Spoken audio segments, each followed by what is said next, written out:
This isn't a story about a single country or a single moment. It's a story about a system that allowed one private company to bend the destiny of an entire continent to its will. Our story starts in the late 19th century. Industrial capitalism was booming in Europe, and factories had a voracious appetite for raw materials. Sugar, rubber, oil, and especially fruit commodities that couldn't be grown fast enough at home. The solution was to look overseas. In Latin America, a region rich in land and resources but often struggling with institutional power, became the perfect, tragic target. At the time, one company, starting small, saw something that others missed. The real money wasn't just in selling the final product. It was in controlling the entire infrastructure. The ports, the railways, the shipping routes, the communication lines. Because they understood a fundamental truth: whoever controls the movement of goods controls the outcome. By the early 1900s, this corporation had embedded itself deep into the fabric of Central America and the Caribbean. It built railways where governments didn't have the funds. It managed ports where states lacked the capital. And it provided jobs where unemployment was a constant struggle. But this was no act of charity. Nothing was free. In exchange for this help, the company demanded land, vast, sprawling tracts of it. It secured tax exemptions that would last for decades. It won legal protections that placed it above local laws. It extracted political favors from indebted leaders. Slowly, subtly, but with undeniable momentum, entire national economies began to orbit around this single private entity. Governments weren't just influenced, they became dependent. The scale of this dependency was staggering. In some countries, the corporation owned more usable land than the state itself. In others, it was responsible for the vast majority of all export revenue. The value of local currencies would rise and fall based on its production cycles. Public budgets, the money meant for schools and hospitals, relied on its goodwill. This wasn't just influence anymore. It was leverage, and they knew exactly how to use it. When labor unrest threatened their profits, the company didn't negotiate, it escalated. It lobbied foreign governments, whispering in the ears of powerful politicians. It shaped media narratives, painting union organizers as dangerous subversives. Strikes were framed as national instability. Land reform was branded as communism. Any assertion of national sovereignty was portrayed as a risk to international trade. And the world, especially the powerful parts of the world, listened. This corporation wasn't just connected to markets. It was fused with political power. Company executives moved seamlessly between corporate boardrooms and high-level government positions. Their lawyers drafted both corporate contracts and foreign policy memos. Intelligence agencies began echoing corporate talking points. Military intervention was reframed as protection. Protection of trade. Protection of American investors. Protection of order. The result was a devastating pattern that repeated itself across borders. When local governments cooperated, they were allowed to survive. When they resisted, they fell. Elected leaders who dared to challenge the company's land ownership were publicly branded as radicals. Presidents who proposed taxing its immense profits were accused of threatening regional stability. Reforms aimed at improving conditions for workers were painted as existential threats to democracy itself. And then the coups followed. They didn't always arrive with tanks rolling through the streets. Sometimes it was a quiet, suffocating economic pressure. Sometimes it was diplomatic isolation, cutting a nation off from the world. Sometimes it was just a few carefully placed headlines in major newspapers, creating a sense of an inevitable outcome. Behind it all, the corporation remained profitable, insulated, and seemingly untouchable. Entire national economies were redesigned around its needs. Diverse, sustainable agriculture was ripped out and replaced with monoculture exports. Usually bananas, making entire countries vulnerable to a single crop's price or a single disease. Infrastructure was built, not for public development, but for efficient extraction, connecting plantations directly to ports, bypassing local communities. Political institutions weakened as the real decisions were made, not in capital cities, but in a distant boardroom. These countries became what critics would later call company states. For ordinary people, the cost was invisible at first. There were jobs, goods were moving, money was circulating. It looked like progress. But this dependency hollowed everything out from the inside. When global prices for their single export fell, wages collapsed. When a disease hit the crops, entire national economies crashed. When the corporation decided to shift its operations to a cheaper location, entire regions were abandoned overnight, left with nothing. There was no safety net because the system had never been designed to protect people. It was designed to protect supply chains. By the middle of the 20th century, the consequences became impossible to ignore. The gap between the very rich and the very poor grew into a chasm. Political instability became a permanent feature of life. A deep, simmering resentment began to boil. And then something started to change. The world began to question the legitimacy of this kind of absolute corporate power over sovereign nations. Journalists started investigating, digging into land deals and labor practices. Economists recalculated the true cost of this development, revealing it was anything but. Historians began connecting the dots, piecing together the long history of interventions and manipulation. What had once been successfully framed as progress and modernization now looked unmistakably like exploitation. But dismantling a system that had been built and reinforced over decades would not be easy, because the corporation had done more than just extract resources. It had rewritten the rules of the game itself. By the time the world started asking questions, the damage was already structural. This corporation didn't just influence governments, it redesigned incentives. In country after country, public policy stopped asking what was best for citizens and started asking what would keep exports flowing. Land reform stalled, labor protections weakened, environmental costs were ignored. Why risk upsetting the engine that paid the bills? The genius of the system was its subtlety. The corporation rarely needed to give direct orders. It simply positioned itself as indispensable. When a government considered reform, the response wasn't always confrontation. Sometimes it was just silence. Investment paused. Shipments slowed. Credit tightened. Budgets panicked. In fragile states, that hesitation was enough to kill any reform effort. The corporation also understood the power of narrative. It funded schools, hospitals, and local charities, highly visible acts that built enormous goodwill. Its executives spoke the language of development and progress. Press releases always framed the company as a partner in prosperity. Anyone who disagreed, they were dismissed as naive, out of touch, or even dangerous radicals. But beneath this glossy surface, the numbers told a very different story.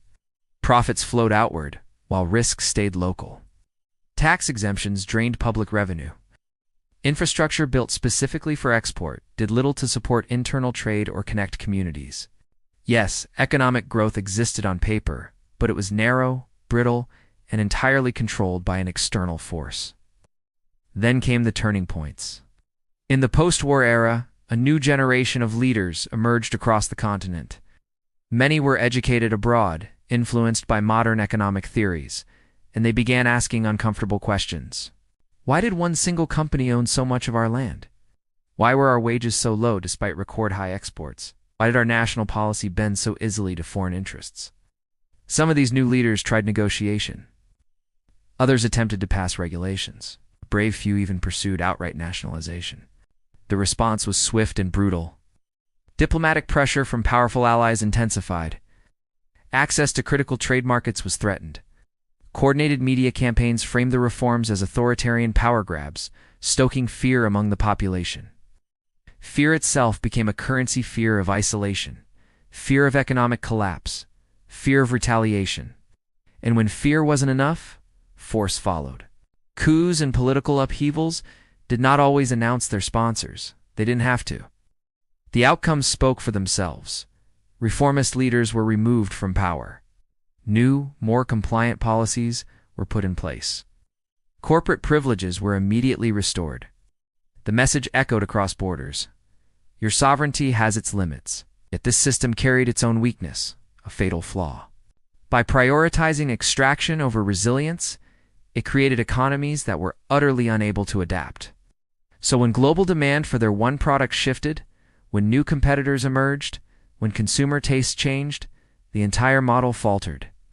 Of course, the corporation adapted much faster than the countries it had shaped. It diversified its portfolio. It relocated operations. It rebranded itself. In some cases, it just sold off its assets and moved on, leaving behind hollowed-out institutions and a legacy of unresolved inequality. Governments were left to manage the aftermath. Debt burdens soared. Social unrest grew. Public trust in institutions completely eroded. What had once been sold to them as a path to development now looked exactly like a trap. Historians would later argue that the corporation didn't actively ruin these nations. It didn't need to. It simply locked them into roles that served someone else's interests. Dependency was the true outcome, and dependency is power's quietest, most enduring form. As global awareness grew, international norms slowly began to shift. Antitrust laws were strengthened. Labor standards started to spread. The idea of corporate accountability finally entered the mainstream debate. The age of unchecked corporate empires appeared to be ending. But influence doesn't just vanish, it evolves. Because the most important lesson of this entire story isn't really about one company. It's about a method. It's a blueprint for achieving power without governance, gaining control without occupation, and securing profit without responsibility. That blueprint would not be forgotten. By the time the corporation's direct grip loosened, its influence had already been copied. The company itself would eventually fade into a quieter form, restructured, renamed, diversified. But the system it perfected survived, and it spread. What made this corporation so dangerous was never just its scale. It was its profound understanding of leverage. It proved that controlling choke points mattered far more than owning territory. That shaping incentives was infinitely more effective than issuing commands. It demonstrated that true power could operate invisibly, protected by contracts instead of soldiers. This was its real legacy, a blueprint for a new kind of dominance. Across the developing world, similar patterns began to emerge under different names and different flags. Multinationals embedded themselves deep into single commodity economies, making entire nations dependent on the price of one resource. Governments found themselves in a race to the bottom, competing for foreign investment by lowering environmental standards, weakening labor laws, and offering massive tax breaks. New infrastructure was built, but it wasn't designed to connect people or build local communities. It was built to extract. Ports, railways, and pipelines were laid out like straws. It's designed for one purpose: to pull resources out of the ground and ship them overseas as efficiently as possible. On paper, the growth looked strong. GDP numbers climbed, and headlines celebrated progress. Until suddenly, it wasn't strong anymore. When commodity prices crashed or the corporation decided to move its operations elsewhere, the facade crumbled, revealing the fragile foundation beneath. The continent carried the scars long after the company had reduced its physical presence. The aftermath was a landscape of weakened institutions struggling to regain legitimacy. How could a government command respect when it had been seen as a junior partner to a foreign company for so long? Political instability became cyclical, as different factions fought over the scraps left behind. Public distrust hardened into a default setting. For many, the state wasn't a protector or a provider. It was just the local manager for a distant, unaccountable power. In some countries, entire generations grew up inside economies that were fundamentally designed for someone else's balance sheet. Their education, their job prospects, their very futures were shaped by the needs of a corporation headquartered thousands of miles away. It's a devastating picture. And yet this story is not one of pure helplessness, because power, no matter how entrenched, always generates resistance. Over time, that resistance evolved. It grew smarter, more strategic. At first, it was scattered protests and strikes. But then, something bigger began to take shape. Regional cooperation started to strengthen. Neighboring countries, realizing they were all facing the same playbook, began to coordinate their policies and present a more united front. New trade partners emerged from other parts of the world, breaking the old monopoly and offering alternative paths to development. Inside the countries themselves, a quiet revolution was happening. Courts, emboldened by public pressure and a new generation of legal minds, began reopening old cases, challenging the lopsided contracts that had been signed decades earlier. Journalists and historians dug into archives, exposing historical records and bringing uncomfortable truths to light. The narrative slowly shifted. What was once seen as an inevitable consequence of globalization was now being framed as a story of accountability. Countries began the difficult process of reclaiming their policy space slowly, unevenly, and often with great difficulty, but deliberately. This change wasn't just local. The global conversation began to shift as well. The idea of corporate power went from being a subject of business school reverence to a subject of public regulation.